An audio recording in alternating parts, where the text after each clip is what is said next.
नमस्कार दोस्तों। Exam lesson YouTube channel पर मैं आपका एक बार फिर से हार्दिक स्वागत करता हूं, अभिनंदन करता हूं। तो हम पढ़ रहे हैं सामाजिक विज्ञान की जो सीरीज़ हम पढ़ रहे हैं उसमें कक्षा 6 में इतिहास विषय में हम एक पाठ पढ़ चुके हैं और आज हम पढ़ेंगे अपना दूसरा पाठ। और दूसरे पाठ में जो दूसरा पाठ है उसका नाम है आखेट खाद्य संग्रहक से भोजन उत्पादन तक। तो जो दूसरा पाठ है वो आखेट खाद्य संग्रह से भोजन उत्पादन तक। तो आज हम पढ़ेंगे दूसरा पाठ। देखिए, यहाँ एक छोटी सी कहानी से पाठ की शुरुआत की गई है। तुषार की रेल यात्रा। तुषार अपने एक रिश्तेदार की शादी में दिल्ली से चेन्नई जा रहा था। रेल में उसे खिड़की वाली सीट मिल गई जहाँ से वह बाहर का नज़ारा देखने में मग्न हो गया। तेज दौड़ती गाड़ी से उसने देखा कि पेड़ पौधे, घर, खेत खलिहान बड़ी तेज़ी से पीछे की ओर छूटते जा रहे हैं। तो ऐसा होता है कि जब हम किसी रेल से या फिर बस द्वारा किसी भी गाड़ी से यात्रा करते हैं तो पेड़ पौधे हमें पीछे की ओर दौड़ते हुए दिखाई देते हैं। तो ऐसा ही तुषार के साथ हुआ। तभी उसने अपने उसके चाचा ने उसके कंधे पर हाथ रख कर कहा, पता है, लोगों ने मात्र 150 साल पहले रेल यात्रा करनी शुरू की थी, बस तो इसके कुछ दशक बाद आई। तुषार सोचने लगा कि जब लोगों के पास आने जाने के लिए तेज रफ्तार वाली सवारियां नहीं थी तो क्या वे यात्रा ही नहीं करते थे? क्या वे अपनी सारी जिंदगी एक ही जगह पर बिता दिया करते थे? नहीं, ऐसी बात नहीं थी। आरंभिक मानव। तो आरंभिक मानव के विषय में यहाँ पर बताया गया कि आखिर वे इधर उधर क्यों घूमते थे। हम उन लोगों के बारे में जानते हैं जो इस उपमहाद्वीप में 20 लाख साल पहले रहा करते थे। इस उपमहाद्वीप में, ये जो उपमहाद्वीप शब्द आया है ये भारतीय उपमहाद्वीप के संदर्भ में यहाँ पर प्रयुक्त हुआ है। भारतीय उपमहाद्वीप, देखिए उपमहाद्वीप होता क्या है। महाद्वीप 7 हैं और महाद्वीप वो होता है जो कि एक स्थलखंड, जो पानी से अलग एक प्रतीत हो, एक स्थलखंड हो, एक स्थल भाग हो जिसका क्षेत्रफल भी काफ़ी बड़ा हो, वो होता है महाद्वीप। स्थल भाग हो, अलग ऊपर उभरा हुआ प्रतीत हो, पानी से अलग प्रतीत हो और जिसका एरिया, जिसका क्षेत्रफल भी बड़ा हो, महाद्वीप कहलाता है। 7 महाद्वीप हैं और उसी महाद्वीप में, उस महाद्वीप में भी स्वतंत्र रूप से एक अलग प्रतीत होने वाला भूखंड, थोड़ा सा अलग प्रतीत हो, स्वतंत्र रूप से अलग प्रतीत हो, उपमहाद्वीप कहलाता है। जो कि महाद्वीप की श्रेणी में तो आता है, मतलब महाद्वीप जैसा ही उसका आकार होता है, लेकिन उसका क्षेत्रफल छोटा होने के कारण, उस महाद्वीप का हिस्सा होने के कारण उसे उपमहाद्वीप की संज्ञा दी जाती है। जैसे भारतीय उपमहाद्वीप की बात करें तो भारतीय उपमहाद्वीप में जो दक्षिण एशिया के देश जैसे कि भारत, पाकिस्तान, इधर ये भूटान, नेपाल, नीचे ये श्रीलंका, म्यांमार, ये क्या होते हैं, इन इस क्षेत्र को मिला करके जो कि एक यहाँ पर अलग प्रतीत होने वाला हिमालय पर्वत से कटने के कारण ये थोड़ा सा अलग प्रतीत होता है। तो यहाँ पर इस क्षेत्र को उपमहाद्वीप की संज्ञा दी गई है। कुछ विद्वान इसमें अफगानिस्तान को भी सम्मिलित कर लेते हैं। तो ये जो एरिया है ये थोड़ा सा अलग प्रतीत होता है और इस महाद्वीप में थोड़ा सा स्वतंत्र रूप से अलग दिखता है, इस कारण से यहाँ इसको उपमहाद्वीप की संज्ञा दी गई है। तो ये क्या कहते हैं कि इसी उपमहाद्वीप का जिक्र, अर्थात भारतीय उपमहाद्वीप का यहाँ पर जिक्र कर रहे हैं। आज हम उन्हें आखेटक, आखेटक क्या होते हैं, शिकारी, खाद्य संग्राहक, खाद्य संग्राहक होते हैं जो अपना भोजन इकट्ठा करते हैं। संग्राहक होता है इकट्ठा करने वाला, किसी चीज़ को ग्रहण करने वाला, किसी चीज़ को प्राप्त करने वाला, उसको इकट्ठा करने वाला। भोजन का इंतजाम करने की विधि के आधार पर उन्हें इस नाम से पुकारा जाता है। तो जो भोजन का संग्रहण करते थे इसलिए इनको खाद्य संग्राहक बोलते हैं। आमतौर पर खाने के लिए वे जंगली जानवरों का शिकार करते थे, मछलियाँ और चिड़ियाँ पकड़ते थे, फल, मूल, दाने, पौधे, पत्तियां, अंडे इकट्ठा किया करते थे। आखेटक खाद्य संग्राहक समुदाय के लोग एक जगह से दूसरी जगह पर घूमते रहते थे। क्या करते थे वो? एक जगह से दूसरी जगह पर घूमते रहते थे। इसके कई कारण थे। पहला कारण कि अगर वे एक ही जगह पर ज़्यादा दिनों तक रहते हैं तो आसपास के पौधों, फलों और जानवरों को खाकर समाप्त कर देते थे, इसलिए और भोजन की तलाश में उन्हें दूसरी जगह पर जाना पड़ता था। दूसरा कारण कि जानवर अपने शिकार के लिए या फिर हिरण और मवेशी अपना चारा ढूंढने के लिए एक जगह से दूसरी जगह जाया करते हैं, इसलिए इन जानवरों का शिकार करने वाले लोग भी इनके पीछे पीछे जाया करते थे। तो जानवर चले जाते थे तो जानवरों का पीछा करते करते ये भी एक जगह से दूसरी जगह पर पहुंच जाते थे। आगे देखिए। तीसरा कारण यह है कि पेड़ पौधों और फल फूल अलग अलग मौसम में आते हैं, इसलिए लोग इनकी तलाश में उपयुक्त मौसम के अनुसार अन्य इलाकों में घूमते होंगे। और चौथा कारण यह है कि पानी के बिना किसी भी प्राणी या पेड़ पौधे का जीवित रहना संभव नहीं होता और पानी झीलों, झरनों तथा नदियों में ही मिलता है। यद्यपि कई नदियाँ और झीलों का पानी कभी नहीं सूखता, कुछ झीलों और नदियों का पानी बारिश के बाद ही मिल पाता है। इसीलिए ऐसी झीलें और नदियों के किनारे बसे लोगों को सूखे मौसम में पानी की तलाश इधर उधर घूमना पड़ता होगा, क्योंकि पानी की तलाश में भी उनको जाना पड़ता है। कई बार क्या होती है कि नदियाँ बरसात के मौसम में ही बहती हैं, वो झीलें भी ऐसा ही होता है, कई बार बरसात के मौसम में बढ़ती है, बाकी फिर सूख जाती हैं। तो ऐसे स्थान से उन्हें पलायन करना पड़ता था। आरंभिक मानव के बारे में आरंभिक मानव के बारे में जानकारी कैसे मिलती है? पुरातत्वविदों को कुछ ऐसी वस्तुएं मिलती हैं जिनका निर्माण और उपयोग आखेटक खाद्य संग्रह किया करते थे।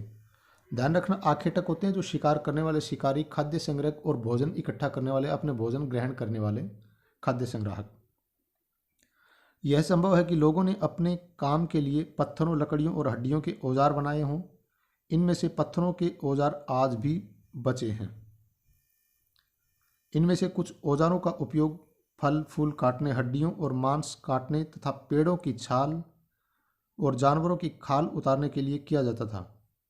कुछ के साथ हड्डियों या लकड़ियों के मुट्ठे लगाकर भाले और बाण जैसे हथियार बनाए जाते थे। क्या है कि कुछ पत्थर या हड्डियां आगे से नुकीले करके और उनके ऊपर मुट्ठे अर्थात पकड़ने के लिए ऊपर जो मुट्ठे लगाते हैं वो लगा करके बाण जैसे हथियार भी बनाए जाते थे। कुछ औजारों से लकड़ियां काटी जाती थी। लकड़ियों का उपयोग ईंधन के साथ साथ झोपड़ियां और औजार बनाने में भी किया जाता था। आगे देखिए, ये एक पत्थर के औजारों का उपयोग बाएं, ये इधर दिखा हुआ है, इंसान के खाने योग्य जड़ों को खोदने के लिए किया जाता था और दाएं जानवरों की खाल से बने वस्त्रों को सीलने के लिए किया जाता था। तो दो तरह के यहाँ पर ये औजार दिखाए हैं। ये देखिए, ये बोला है कि बाएं इंसान के खाने योग्य, जो खाने योग्य पदार्थ थे उनके बारे में, और एक है जानवरों की खाल से बने वस्त्रों को सीलने के लिए ये सील रहा है, और ये जड़ों को खोदने के लिए। तो ये दोनों यहाँ पर ऐसे पत्थरों के औजार बनाते थे। रहने की जगह निर्धारित करना। मानचित्र 2 को देखो, लाल त्रिकोण वाले स्थान नीचे देखेंगे हम, वे पुरास्थल हैं जहाँ पर आखेटक खाद्य संग्राहकों के होने के प्रमाण मिले हैं। तो ऐसे पुरास्थल नीचे दिखाए हुए हैं जहाँ पर खाद्य संग्राहक के होने के प्रमाण मिले हैं। इनके अलावा भी और कई स्थानों पर आखेटक खाद्य संग्राहक रहते थे। मानचित्र में सिर्फ कुछ गिने चुने स्थान ही चिन्हित किए गए हैं। कई पुरास्थल नदियों और झीलों के किनारे पाए गए थे। यहाँ ये मानचित्र दिखाया हुआ है, और इसमें जो लाल त्रिकोण वाले निशान हैं, जैसे ये है भीमबेटका, इधर ये कुरनूल गुफाएं, हुसंगी, ये क्या है, इनके बारे में यहाँ पर बताया गया है कि जो ये पुरास्थल जहाँ पर आखेटक खाद्य संग्राहक होने के प्रमाण मिलते हैं, ऐसे पुरास्थल हैं ये लाल त्रिकोण वाले जो दिखाए गए हैं।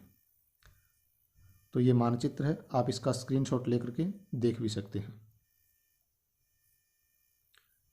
चलिए आगे देखते हैं। ये देखिए यहाँ पर भीमबेटका, जो कि मध्य प्रदेश में, आधुनिक मध्य प्रदेश, इस पुरास्थल पर गुफाएं व कंदराएं मिली हैं। लोग इन गुफाओं में इसलिए रहते थे क्योंकि यहाँ उन्हें बारिश, धूप और हवाओं से राहत मिलती थी। ये गुफाएं नर्मदा घाटी के पास हैं। भीमबेट का जो शहर है, जो स्थान है, उसमें जो गुफाएं बनी है वो नर्मदा घाटी के पास है। क्या तुम बता सकते हो कि रहने के लिए लोगों ने यह जगह क्यों चुनी होगी? तो यहाँ पर जो है नर्मदा घाटी, नर्मदा नदी बहती थी, इसलिए पानी की प्रचुर मात्रा यहाँ पर थी। और पानी जहाँ पर है वहाँ पर जीवन संभव होगा, वहाँ पर पशु पक्षी पेड़ पौधे भी अच्छे मिलेंगे। चूँकि पत्थर के उपकरण बहुत महत्वपूर्ण थे, इसलिए लोग ऐसी जगह ढूंढते थे जहाँ अच्छे पत्थर मिल सकें। शैल चित्रकला, देखिए एक चित्र दिया हुआ है, एक शैल चित्र है। इसमें चित्र के बारे में बताओ। जिन गुफाओं में लोग रहते थे उनमें से कुछ की दीवारों पर चित्र मिले हैं। जहाँ पर जिन गुफाओं में रहते थे उनमें कुछ गुफाओं में क्या मिले हैं, उनकी दीवारों के ऊपर चित्र मिले हैं। इनमें कुछ सुंदर उदाहरण मध्य प्रदेश और दक्षिणी उत्तर प्रदेश की गुफाओं में मिले चित्र हैं। यहाँ पर ये जो चित्रकला के सुंदर उदाहरण हैं वो मध्य प्रदेश और दक्षिण उत्तर प्रदेश में मिले हैं, वो सुंदर हैं। इनमें जंगली जानवरों का बड़ी कुशलता से सजीव चित्रण किया गया है। देखिए यहाँ पर भी एक ये जो चित्र इन्होंने उकेरा है, उसमें देखिए एक जैसे एक जानवर आगे दौड़ रहा है और एक उसको पीछे से पकड़ रहा है, तो इस तरह से इन्होंने सुंदर चित्रकला भी वहाँ पर की थी। चलिए आगे देखते हैं। यहाँ एक चीज़ और देखेंगे कि शैल चित्र, कि जो शैल चित्र होते हैं वो क्या होते हैं, तो जो चट्टानें होती हैं, जो शैलें होती हैं, उनके ऊपर जो चित्रकला की जाती है, जो चित्र उकेरे जाते हैं, वो क्या कहलाते हैं, शैल चित्र कहलाते हैं। देखिए ये कुछ चट्टान है, ऐसी चट्टानों के ऊपर गुफाएं जिन बनाई उन्होंने और इन्हीं में चित्रकला की, तो ये शैल चित्र कहलाए। अब है पुरास्थल। पुरास्थल क्या होता है? उस स्थान को कहते हैं जहाँ औजार, बर्तन और इमारत जैसी वस्तुओं के अवशेष मिलते हैं। ऐसी वस्तुओं का निर्माण लोगों ने अपने काम के लिए किया था और बाद में वे उन्हें वहीं छोड़ गए। ये ज़मीन के ऊपर, अंदर, कभी कभी समुद्र और नदी के तल में भी पाए जाते हैं। इन पुरास्थलों के बारे में आपको अगले अध्याय में बताया जाएगा। तो देखिए पुरास्थल वो होते हैं जहाँ पर व्यक्ति जो आदिवासी थे वो रहते थे, औजार बर्तन और बनाए, लेकिन एक स्थान से दूसरे स्थान पर जब उन्होंने पलायन किया तो वो उनको वहीं पर छोड़ गए। तो ये कहते हैं, वो जो स्थान है वो पुरास्थल कहलाते हैं। आग की खोज के बारे में बात करें। आग की खोज, मानचित्र 2 में कुरनूल गुफा ढूंढो, यहाँ राख के अवशेष मिले हैं। ये एक इम्पॉर्टेंट फैक्ट है, महत्वपूर्ण तथ्य है कि राख के अवशेष कहाँ से मिले हैं, कुरनूल गुफा से मिले हैं। इसका मतलब यह है कि आरंभिक लोग आग जलाना सीख गए थे। आग का इस्तेमाल कई कार्यों के लिए किया गया होगा, जैसे कि प्रकाश के लिए, मांस भूनने के लिए और खतरनाक जानवरों को दूर आदि भगाने के लिए। तो यहाँ देखिए ये बता रहे हैं कि कुरनूल गुफा ढूंढिए, तो इसमें हम देखेंगे कि कुरनूल गुफा, ये देखिए ये यहाँ पर कुरनूल गुफा स्थित है। तो ये आंध्र प्रदेश में पड़ती है कुरनूल गुफा। यहाँ पर ये केरल का हिस्सा, ये यहाँ पर तमिलनाडु और ये आंध्र प्रदेश के हिस्से में इधर कर्नाटक हो जाता है। कुरनूल गुफा यहाँ स्थित है। चलिए आगे देखते हैं।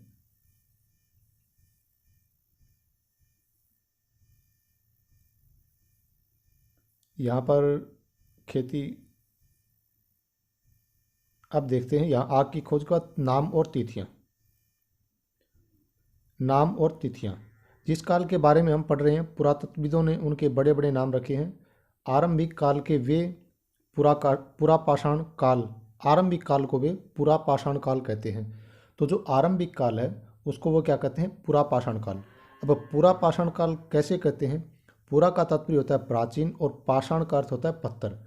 तो जो पत्थर से बना, यह नाम पुरास्थलों से प्राप्त पत्थर के औजारों के महत्व को बताता है। तो जो प्राचीन काल में जो पत्थर के औजार मिले थे वो पुरा अर्थात पुराने थे, प्राचीन काल के थे, इसलिए इस काल को नाम दे दिया गया पुरापाषाण काल। पत्थर के औजारों के महत्व को बताता है। पुरापाषाण काल 20 लाख साल पहले से कितने टाइम से, 20 लाख साल पहले से 12,000 साल पहले के दौरान माना जाता है। तो जो 20 लाख वर्ष पहले से पहले का समय और 12 लाख वर्ष पहले तक का जो समय है वो कहलाता है पुरा पाषाण काल का समय। अब ये महत्वपूर्ण फैक्ट है प्रश्न कि पुरा पाषाण काल का समय 20 लाख से 12 लाख साल पहले। इस काल को भी 3 भागों में बांट दिया, आरंभिक, मध्य एवं उत्तर। 3 भाग कर दिए इसके भी, आरंभिक काल, मध्यकाल और उत्तर काल। पुरा पाषाण युग मानव इतिहास की लगभग 99% कहानी इसी काल के दौरान घटित हुई। किस काल के दौरान? पुरा पाषाण काल के दौरान। जिस काल में हमें पर्यावरणीय बदलाव मिलते हैं उसे मेसोलिथ, जो पर्यावरणीय बदलाव होते हैं उसे क्या कहते हैं? मेसोलिथ यानी मध्य पाषाण युग कहते हैं। इसका समय 12,000 साल पहले से 10,000 साल पहले तक माना जाता है। क्या है? जो पर्यावरणीय बदलाव हुए उसे बोलते हैं मेसोलिथ। मेसोलिथ का मतलब मध्य पाषाण युग, जो कि 12,000 साल से 10,000 साल पहले का है। इस काल के पाषाण औजार आमतौर पर बहुत छोटे होते थे। यहाँ पर उन्होंने औजारों में परिवर्तन करना शुरू कर दिया था। इन्हें माइक्रोलिथ यानी लघु पाषाण कहा जाता है। अब क्या होता है कि ये जो समय उसके मध्यकाल के बाद का जो समय है ये क्या कहलाया? माइक्रोलिथ यानी लघु पाषाण कहा जाता है। प्राय इन औजारों में हड्डियों या लकड़ियों के मुट्ठे लगे हंसियां और आरी जैसे औजार मिलते थे। तो क्या था कि मानव ने भी धीरे धीरे अपने अनुसार, अपने समय के अनुसार, आवश्यकता अनुसार हथियारों में परिवर्तन करना शुरू कर दिया था। पुरा पाषाण युग वाले औजार भी इस दौरान बनाए जाते रहे हैं। अगले युग की शुरुआत लगभग 10,000 साल पहले से होती है। इसे नव पाषाण युग कहा जाता है। नव पाषाण का क्या मतलब होता होगा? हमने कुछ स्थानों के नाम दिए हैं, अगले अध्याय में तुम्हें ऐसे अनेक नाम मिलेंगे। अक्सर हम पुराने स्थानों के लिए उन नामों का प्रयोग करते हैं जो आज प्रचलित हैं, क्योंकि हमें ज्ञात नहीं है कि उस काल में इनके क्या नाम रहे होंगे। तो नव पाषाण, पूरा पाषाण जो है वो काफ़ी पहले का प्राचीन था। नव पाषाण उसके बाद का जो समय हुआ वो नव पाषाण काल की श्रेणी में गिना जाता है। आगे देखिए, बदलती जलवायु। लगभग 12,000 साल पहले दुनिया की जलवायु में बड़े बदलाव आए और गर्मी बढ़ने लगी। इसके परिणाम स्वरूप कई क्षेत्रों में घास वाले मैदान बनने लगे। इससे हिरण, बारहसिंगा भेड़, बकरी और गाय जैसे उन जानवरों की संख्या बढ़ी जो घास खाकर जिंदा रह सकते हैं। जो लोग इन जानवरों का शिकार करते थे वे भी इनके पीछे आए और इनके खाने पीने की आदतों और प्रजनन के समय की जानकारी हासिल करने लगे। हो सकता है कि तब लोग इन जानवरों को पकड़कर अपनी ज़रूरत के अनुसार पालने की बात सोचने लगे हों। साथ ही इस काल में मछली भी भोजन का महत्वपूर्ण स्रोत बन गई थी। खेती और पशुपालन की शुरुआत। इसी दौरान उपमहाद्वीप की बात हमने की, जिक्र हमने किया कि उपमहाद्वीप क्या होता है कि भिन्न भिन्न इलाकों में गेहूं, जौ और धान जैसे अनाज प्राकृतिक रूप से उगने लगे थे। तो उपमहाद्वीप के हिस्से में गेहूं, जौ, धान जैसे जो अनाज थे वो प्राकृतिक रूप से उगने लगे थे। शायद महिलाओं, पुरुषों और बच्चों ने इन अनाजों को भोजन के लिए बटोरना शुरू कर दिया होगा। तो हो सकता है इन्होंने धीरे धीरे क्या किया कि उन अनाजों को देखा और खाने के रूप में शुरुआत की होगी। साथ ही वे यह भी सीखने लगे होंगे कि यह अनाज कहाँ उगते थे और कब पककर तैयार होते थे। ऐसा करते करते लोगों ने इन अनाजों को खुद पैदा करना सीख लिया होगा। इस प्रकार धीरे धीरे वे कृषक बन गए होंगे। तो कहीं से तो शुरुआत हुई है। गेहूँ, धान, ये जो आदि उगते होंगे उन्होंने इनको इकट्ठा करना शुरू किया होगा।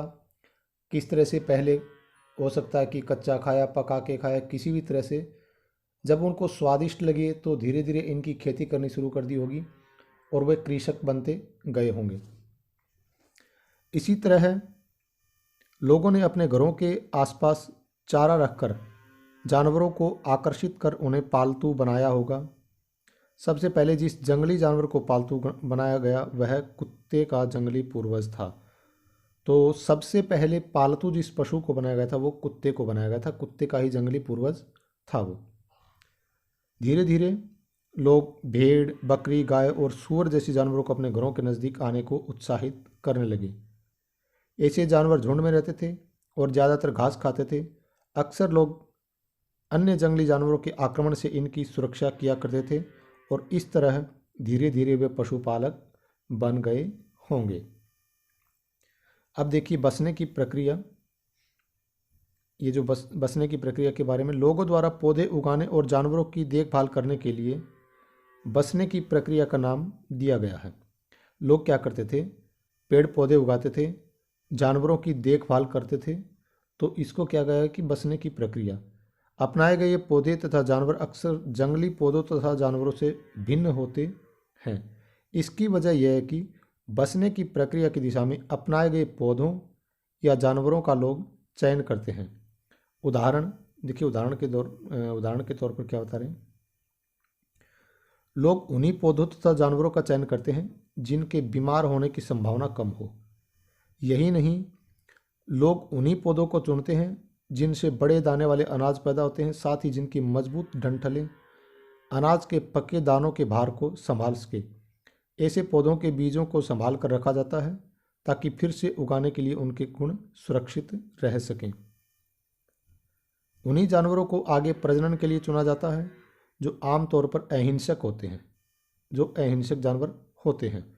इसलिए हम देखते हैं कि पाले गए जानवरों तथा कृषि के लिए अपनाए गए पौधे जंगली जानवरों तथा पौधों से धीरे धीरे भिन्न होते गए। मिसाल के तौर पर जंगली जानवरों की तुलना में पालतू जानवरों के दांत और सींग छोटे होते हैं। ये दांत दिखाए हुए दांत के चित्र हैं। इन दांतों को देखो, इनमें से कौन सा जंगली सूअर का और कौन सा पालतू सूअर का। तो जो जंगली सूअर हैं उनके दांत बड़े मिलेंगे और जो पालतू हैं उनके छोटे होंगे।